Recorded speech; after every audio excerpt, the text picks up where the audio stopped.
Gaafa miidiyaa kanarra ba'u sun ba'u baadheedheen yeroo hunda gaaffii natti ta'a. Maasha Allah warra akkasii rabbi isiniif haa kennu.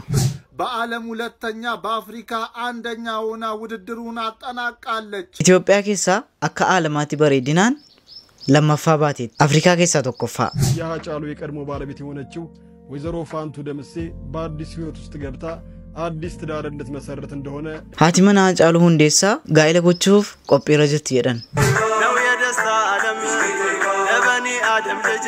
Mu'aaz keenya akkas ta'ee dubbiin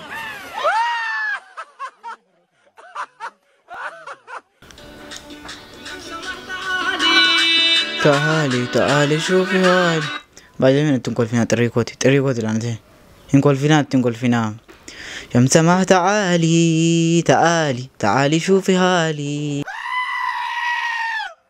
السلام عليكم ورحمة الله وبركاته. أشمار كفوني ودفتو تاف كبجمتو تا أورو شو أكم نافذ سرتو جتشون يادون كيسن نندسيف نسيني قلي كاليس ساكسين تنسيمت تنيشون غرا wanni kono to kesini gale haraga video kabratin sini deebitan jira akkam naaf jiruun jireenya afiyaan barumsa jirtan barumsi akkam sini jira haraga video kabratin sini deebitan jira qataleen keessan sini deebitan jira beekam video babbaarso bashanin su kan ittiin fataa zana jennu sini qabadde dhufetan jira isini hamma xumura video tina waliin turuun dagatina wareen mogar channel kana taarawa dhuftan kuma shantam galle kabajuu fi kuma shantam seenuu fi بقى كم شنت منو قال شاك هذا ما روما قافنو كم شنت ما قال لي أجمع أن سبسكرايب قوتو أما قالوا نقل شا بليز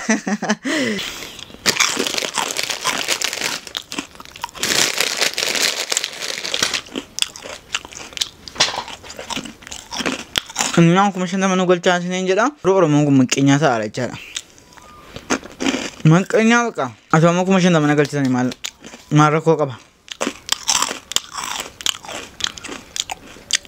ቪዲዮ ኮነ ላይክ ቁጭን አንጀል ቀባ ገረ ቪዲዮ ኢትዮጵያዊቷ ቆንጆ ሀሴት በእንድ በተካሄደው ዓለም አቀፍ የቁንጅና ውድድር በዓለም ሁለተኛ በአፍሪካ አንደኛ ሆና ውድድሩን አጠናቃለች። ከ109 ሀገራት ከመጡ ቆነጃጅት ጋር ተወዳድራ እንግዲህ በአፍሪካ አንደኛ በዓለም ሁለተኛ ሆና እንግዲህ አጠናቃለች ውድድሩን።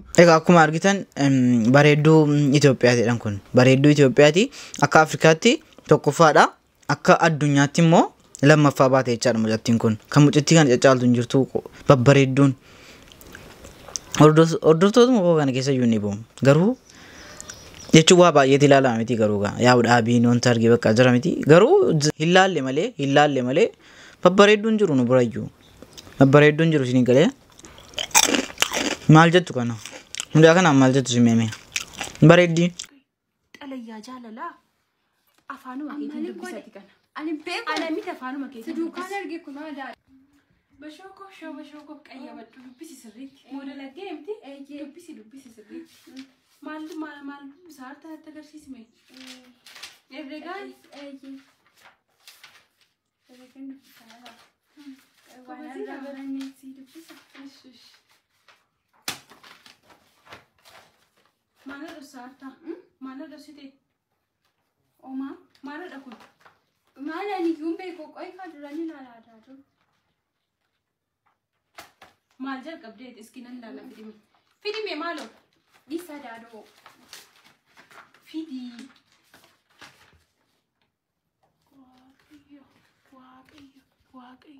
Wakai. Alayya jalala. Afanu makeetiin dubbisati kana. Ani beeku. Ani miti afanu makeetiin. Dukaan arge kun ada. Afanu makeetiin na dubbisi kana. dubbisi dafi maana umiti kan barreesse amma waay barreessu miti dubbisi dafi haltu kee akaayaa qabu dubbisette ol qabi dubbisa kan dhagautti mata duree misaati kaasee ol kaasi dubbisi ol kaasi sagalee kee xalayyaa jaalala nagaan koo tabbayaabee laga bu'ee tullu qaxxaamuree baddaa darbee gammoojjiidhaan ba'ee siyaaga'u bashee koo bashee kan biraa ta'am itti fufamoo dhodhiisiiti akka tasaatii poolisiin qabame yoom poolisiin qabame abbichi amma asaan baay'isanii dubbisitti meeraa mucaanan harka koo keessaa waa baastaati dubbisla Akka tasaatee poolisiin qabamee mana dhaagalfamee achittis dhukkubnaan mana yaalaa geeffame. Dhukkubi koos godhatamee onnee tee argame. Onneen koos baqassanii suuraa keetti argame. Amma mana yaalaa jaalalaa keessatti opereeshinii ta'ee madaan qorri baadheen sii barreessee ergee. Bashee koo bashoo koo I love you. Kan sii barreessee ana jaalataa kee ana jooraa keedha. Ingadditeef ka. I love you sana ta'uuti Jooraa isa fuuldura taa'u. Ingadditeef ka. Kee mana qorichaadhaan na adaadu. Innattan barbaadde. Maali? Dhibbinna deenduu yoo barbaade al sadii faanduu. Indeen daan barumsa fuuldura taa'u. Ati waa meeqanaa jalqabdeetta? Awwa, an kunuunsi duukaan arge adaadu. Wanti tokko hin beeku. Ataa'uka. Maaftaa an harka haadha qeenguba maleessaa maaftaa. Hin qalladii kun. Wayyuutti deebisnu. Barreessuufis yaaddeetta. Amma gadi taa'eeti barumsa kana dubbisiisa si hawwaattaa isatu si fayyada. Isa nama si godha. Ansi barsiisuuf hin ta'e laata si xarayyaa itti naa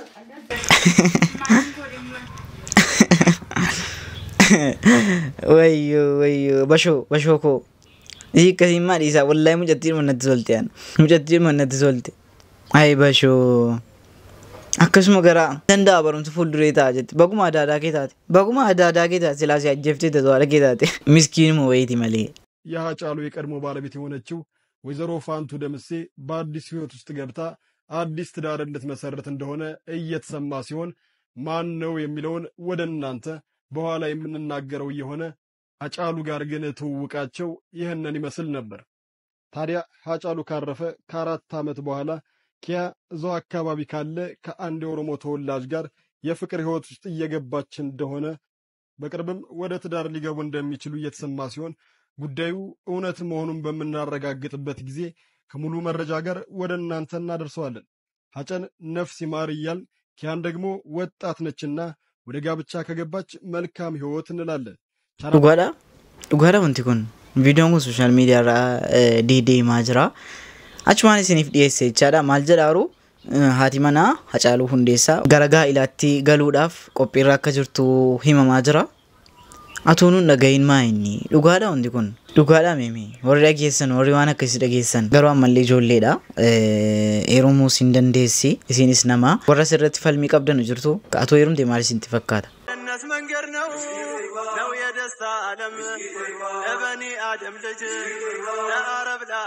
akkasi kunoo Muaz kunoo mabruuk Muaz yoon fuute munu dhoofsite Muaz ati isayyuu mataasii Atau waan jennu kan calam jennee bira darbina malee. Suudhaan sitti dhufu wanna akka dhiiraa manaamaan. Wanna akka natti dhufu. Abadan dhiiruma arguu dadhabeen manaamaan illee wallaahi hin arguu. Wallaahi hin arguu wallaahi gaafi natti ta'an arguu dhiiran argu manaamaan. Zaayiraan garuu nan jaalladha naman jaalladhu qaba. Garuu nan gaafa. Wanta kaasii La Cairo ke sanjiru ini nan jallatu ada jallatan kan Cairo ke jiru mo no kan fago jiru koi ammati jechuun dhiiran jallataati moo inuma bultii jibbisiise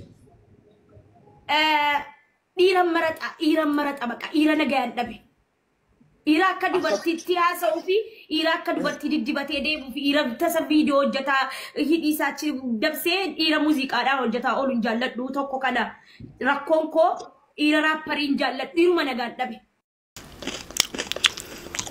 Fatu rabbi koo kanuma akka ofii namatti qabam. Kanuma akka ofii fidee namatti qaba. Ati ne wana kaataate jecha dhiira nagaan lafa sii taa'ee jira. Antoota kanaa ga musiibaa sheexana miidiyaa.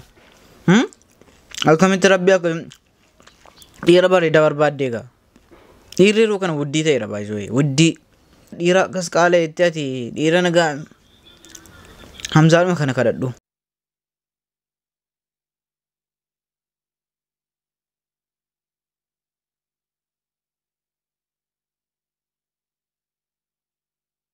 Ilaa haadha faaxeetiin gisee akkas wal barteessan wal biraa bareeddu maayin akkas wal lolanii miidiyaan maayinni piraankiin godhattumo garuu osoo piraankii ta'e jechaadha. Osoo piraankii ta'e akkas wal arrabsitanii mistira ofii iccitii ofii walii gadi naqxanu miidiyaarra jechaadha. Rabbi nagaa sina godhu. Gaafa miidiyaa kanarra ba'uun ba'uu baadheedhaan yeroo hunda gaaffii natti ta'a. Gizee hunda miidiyaa kanarra yeroo ba'u natti tolee miti. Natti tolee hin beeku jaalladhee hin beeku. Ammallee feemasii ta'uun kunillee barbaadee miti dingatuma naqee bakka kana taa'e waan ta'eef dhiisuunis na rakkise itti fufuunis immoo na rakkise dogoggorri koonni guddaan miidiyaa fayyadamuudhaanaaf. Kanaafuu dogoggorri osoo godhu baadhee jettee yaaddu miidiyaatti makamuudha. Osoon ol ba'uu baadhee gaafum jalqaba suurri koos viidiyoon kan koos miidiyaarra osoo jiraachuu baate jedhaan akka kan kootiitti. Akkamitti dogoggora itti amantaa kennoo miidiyaarra ba'uun abbaa warraa bareedaa akka kanatti faarsitu sii fide. Kana naa fideera alhamdulillahi rabbil aalamiin garuu yaani akkuma amantaatti dubartiin tokko miidiyaarra ba'uun dhorkaadha jedhamee kana sammuun kan koo na beeka waan ta'eef yeroo baay'ee sammuun kan koo kanatti na cinqama. Inshaallah gaa rabbi. Fakkeenyaatti baatullee wanti hamaan ati hojjettee jiru miidiyaa kanarratti amantiin faalleessine aadaan faalleessine. Kanaafuu wanti kun normaaliidha. Dhufaatii miidiyaatti makamuutitti itti gammaduu dhabdullee erga dhuftee booda garuu wanti ati hojjette waan sis amantii keessis maatii keessis kabachiisuudha. Kanaafuu isa kanaan dogoggora jechuun dandeenya. Kanaaf dhiisuu na dhibe beektaa maaliif dhiisuu na dhibe ijoolleen baay'een kan wallahi anaan niqaaba uffatanii hin jiru. Kan anaan muuziqaa dhiisan baay'ee jiru. Kan anaan hiriyaa ta'anii quraana illee amma xumuranii gara hifziitti deeman illee ni jiru. Ijoolleen baay'een kanaan fayyadamanii jiru anarraa. Duraan akkasiin ture si argeen kana ta'e kanaan jedhani baay'ee waan ta'aniif kanaan jara fayyadeera nan beeka. Ammas immoo namni baay'een ana argee gara miidiyaa irratti ba'u kanatu yaaduu dhiisee anaaf bareedduudha. Manuma isaa keessa taa'ee waan barbaade galmaan gaate anaaf ergaa kan kooti. Bareeda. Ilmi namaa akkuma balleessu waallee tolcha. Akkuma tolchullee balleessa. Akkuma gahumsa qabu hir'inas qaba. Tarii Fooziin ijoollummaa kee irraa kaasee hanga ammaatitti namni ani mufachiisee jira. Nama kana garuu dhiifama gaafatuu qaba jettu. Carraa kan osoo siif laanne nama dhiifama gaafatuu qabdu qabda. Namni itti balleessee yoo jiraate akkuma beekamu hundi keenya iyyuu dogoggorra. Haqa haadhaaf abbaa kan keenyaa sirriitti hin eeggannu. Haadhaaf abbaa kan koon dhiifama gaafachuu barbaada. Sirriitti itti balleesseen jira. Badii amma kana bayeessuu hin ta'ini. Jireenya keenya keessaa haadhaaf abbaa keenyatti dogoggoruun keenya nulee akkuma beekamu abbaa kan kootti illee deebisee hin beeku ol jedhee illee ilaalee hin beeku. Xiqqoo si haadha kan kootti cuusii kan inni jajabaadhee beeku. Haadhaaf abbaa koon dhiifama gaafachuu barbaada. Sirriitti haqa isaanii sirriitti hin guunne.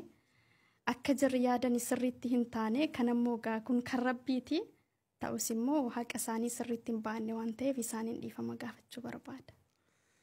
Kanaafuu haati Foozii yoo viidiyoon kun tarii isin bira gahee namni kamuu yeroo guddatee yaada galfatetti dubartiin ammoo hin jira mana keessatti waan guddaa irratti miti haadhaan kan wal dhaban yookiin nyaatuma dalagdu keessatti waa balleessuu dandeessaa hojiidhuma mana keessaa yeroo hojjettu waa hir'isuu dandeessaa. Ni beekama haawwanni keenya ammoo baay'ee yeroo nuti ijoollee waan xinnoolee hin dabarfatan. Kan ishee taaru kana miti ana. Sirriitti humnaa ol kunuunsiti waan ta'eef na aarsa. Ofii nyaachuu dhiiftee gaafa. Maasha Allah ishii ka Foozii kana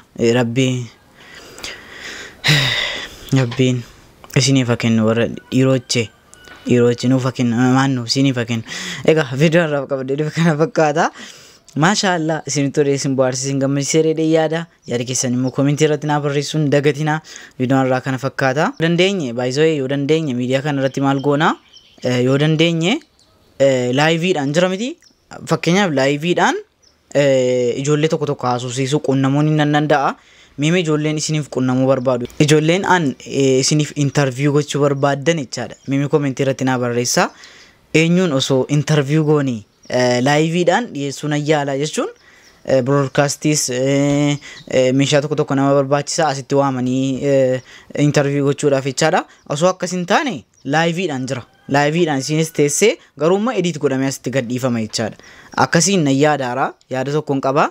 Inshaallah nemee eenyurraa eegallu eenyuun isiniif gaafadhu meme. Social miidiyaadhuma kanarraa abbaa tokko isiniif gaafadha. Nama jechuun nama waa irraa barachuu barbaadan, nama waa irraa dhagahuu barbaadan, bakka dhaloota isaas ta'ee waanuma ta'e egaa nama beekamaa tokko, nama isin filattan nama tokko isiniif dhiyeessuuf yaala.